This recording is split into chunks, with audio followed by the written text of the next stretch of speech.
सर्वप्रथम नवरात्रि की शुभकामनाओं के साथ मैं नीरज स्वागत करता हूं आप सभी का एनएनए के वीकली बुलेटिन के एक और नए एपिसोड में, जहां आज बात होगी सप्ताह के दो छोटे किंतु जरूरी मुद्दों के बारे में। पहली खबर असल में एक अवसर है उन लोगों के लिए जिन्होंने लॉकडाउन के दौरान अपनी नौकरियां गंवा दी हैं। वहीं दूसरी खबर टीआरपी घोटाले से जुड़ी हुई, जहां broadcast audience research council BARC द्वारा अस्थायी तौर पर टेलीविजन रेटिंग पॉइंट या टीआरपी पर रोक लगा दी गई है। चलिए शुरुआत करते हैं पहली खबर से। लॉकडाउन के दौरान नौकरी गंवाने वाले कर्मचारियों के लिए एक अच्छी खबर है। सरकार उन्हें राहत देने के लिए एक स्कीम लेकर आ रही है, अटल बीमित व्यक्ति कल्याण योजना, जिसके अंतर्गत ESIC employees state insurance corporation के साथ रजिस्टर्ड कामगारों को फायदा मिलेगा। अगर लॉकडाउन के दौरान उनकी नौकरियां चली गई थीं तो वे बेरोजगारी राहत के रूप में अपने वेतन का 50% का क्लेम कर सकते हैं। वे केवल 3 महीने के लिए ही यह दावा कर सकते हैं।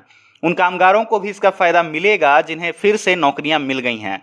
ईएसआईसी इसके लिए 44,000 करोड़ रुपए का प्रावधान करने जा रही है। जल्दी ही इस बारे में अधिसूचना जारी हो सकती है। लेबर मिनिस्ट्री के एक अधिकारी ने टाइम्स ऑफ इंडिया के साथ बातचीत में कहा कि अब तक इस योजना को कोई खास तवज्जो नहीं मिलती थी, लेकिन आने वाले दिनों में इसमें तेजी आने की उम्मीद है। मंत्रालय इस योजना के व्यापक प्रचार प्रसार की ओर तेजी से काम कर रही है। अब बात इसकी कि आखिर इस स्कीम से फायदा किसे किसे होगा। इस योजना के पीछे सरकार का मकसद उन लोगों को राहत देना है जिसे लॉकडाउन के कारण परेशानी झेलनी पड़ी थी। सूत्रों का कहना है कि इस योजना का फायदा उठाने के लिए फिजिकली डॉक्यूमेंट्स जमा करने पड़ेंगे, क्योंकि लाभार्थी आधार से नहीं जुड़े हैं।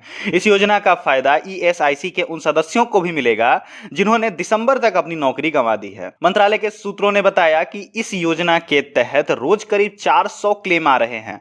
ईएसआईसी और लेबर मिनिस्ट्री ने पिछले महीने इसका दायरा बढ़ाने का भी फैसला किया था। इसके तहत बेरोजगारी राहत को 25% से बढ़ाकर 50% तक कर दिया गया था। लॉकडाउन के दौरान कई लोगों ने अपनी नौकरियां गंवाई थीं। यही वजह है कि सरकार ने बीमित कामगारों के लिए पात्रता की शर्तों पर भी छूट दी थी। अब क्या है वो छूट, इसके बारे में बात कर लेते हैं। पहले नियोक्ता के जरिए ही इस सुविधा का फायदा उठाया जा सकता था, लेकिन अब कामगार ईएसआईसी से संबंधित ऑफिस जाकर खुद ही क्लेम ले सकता है। ईएसआईसी करीब 3.4 करोड़ परिवारों को मेडिकल कवर देता है और करीब 13.5 करोड़ लाभार्थी कैश बेनिफिट लेते हैं। सोशल सिक्योरिटी कोड के तहत सरकार ने ईएसआईसी की सेवाओं को देश के सभी 740 जिलों में लागू करने का फैसला किया है। लेबर मिनिस्ट्री के अधिकारियों का भी कहना है कि उन्होंने आयुष्मान भारत स्कीम के शामिल अस्पतालों और थर्ड पार्टी सर्विस प्रोवाइडर्स के साथ हाथ मिलाया है। तो ये तो खबर थी लॉकडाउन के दौरान उन लोगों के लिए जिन्होंने अपनी नौकरियां खो दी थीं। अगली खबर टीआरपी को लेकर फर्जीवाड़े के बारे में। भारत ही नहीं अपितु पूरे विश्व में न्यूज चैनल्स ही हैं जो सच और झूठ को हमारे सामने लाते हैं। लेकिन क्या हो अगर न्यूज चैनल ही झूठ का सहारा लेने लगे तो? बीते सप्ताह भारत में भी कुछ ऐसी ही खबर आई। टीआरपी में फर्जीवाड़े को लेकर रिपब्लिक विवाद के बाद अब ब्रॉडकास्ट ऑडियंस रिसर्च काउंसिल ने एक कदम उठाया है। उन्होंने टीआरपी अर्थात टेलीविजन रेटिंग पॉइंट पर अस्थायी तौर पर रोक लगा दी है। यह रोक अगले 8 से 12 हफ्तों के लिए हो सकती है। काउंसिल की तकनीकी कमेटी टीआरपी जारी करने के लिए पूरे प्रोसेस का रिव्यू करेगी और वैलिडेशन के बाद ही इसे दोबारा शुरू किया जाएगा। दरअसल पिछले गुरुवार को मुंबई पुलिस ने दावा किया था कि रिपब्लिक जैसे कुछ चैनल पैसे देकर टीआरपी बढ़ाते हैं। बीएआरसी इंडिया बोर्ड के चेयरमैन पुनीत गोयनका ने कहा कि मौजूदा हालत को देखते हुए यह फैसला बेहद जरूरी था। बोर्ड का मानना है कि बीएआरसी अपने कड़े प्रोटोकॉल का रिव्यू करना चाहिए। इस दिशा में सकारात्मक कदम उठाने चाहिए ताकि फर्जी टीआरपी जैसी घटनाएं फिर सामने न आए। बीएआरसी के सुनील लुल्या ने कहा कि हम बीएआरसी में अपनी भूमिका को पूरी ईमानदारी और लगन से निभाते हैं और वही रिपोर्ट्स करते हैं जो देश देखता है। हम ऐसे और एक विकल्प तलाश रहे हैं जिससे ऐसे गैर कानूनी कामों पर पूरी तरह रोक लगाई जा सके।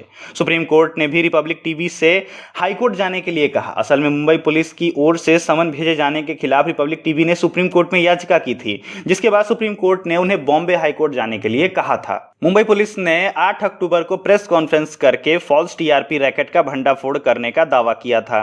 पुलिस कमिश्नर परमवीर सिंह ने बताया था कि रिपब्लिक टीवी समेत 3 चैनल पैसे देकर टीआरपी खरीदते थे और बढ़वाते थे। इस मामले में 5 लोगों को गिरफ्तार भी किया गया था। पुलिस ने यह भी कहा था कि हिरासत में लिए गए लोगों ने यह बात कबूली है कि चैनल पैसे देकर टीआरपी बढ़वाते थे। उधर रिपब्लिक मीडिया नेटवर्क ने इस आरोप को झूठा बताते हुए सुप्रीम कोर्ट में याचिका डाल दी है।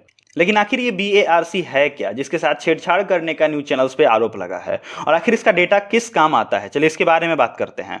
BARC broadcast audience research council एक इंडस्ट्री बॉडी है जिसे एडवर्टाइजर्स एंड एजेंसियों और ब्रॉडकास्टिंग कंपनियां चलाती हैं। Indian society of advertisers, Indian broadcasting foundation और advertising agency association of India इसके संयुक्त मालिक हैं। अब बात की इसके डेटा का इस्तेमाल कैसे होता है। हर गुरुवार को BARC अपना एक डेटा जारी करता है। यह ऑडियंस के डेमोग्राफिक, उम्र, एजुकेशन, इनकम आदि में बांट कर बताता है कि लोग किस शो को कितनी देर देख रहे हैं।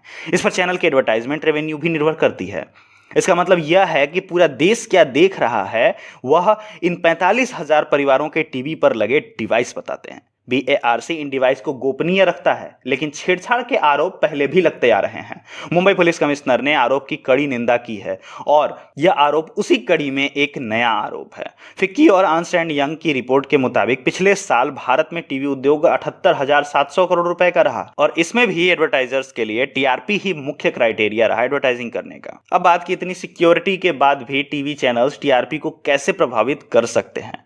टीवी चैनल्स दो तरह से TRP को प्रभावित करते हैं। पहला, यदि उन्हें पता चल जाए कि बारो मीटर या पीपल मीटर कहां लगे हुए हैं तो वो उन परिवारों को सीधे कैश या गिफ्ट के जरिए अपने चैनल देखने के लिए प्रेरित कर सकते हैं।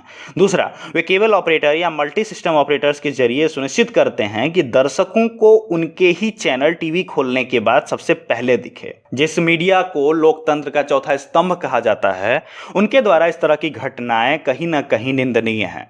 फिलहाल आज के वीडियो में तो बस इतना ही। उम्मीद करते हैं आपको आज का वीडियो पसंद आया होगा। मिलते हैं अगले शनिवार सप्ताह भर की बड़ी खबरों के साथ। तब तक के लिए जय हिंद, वंदे मातरम।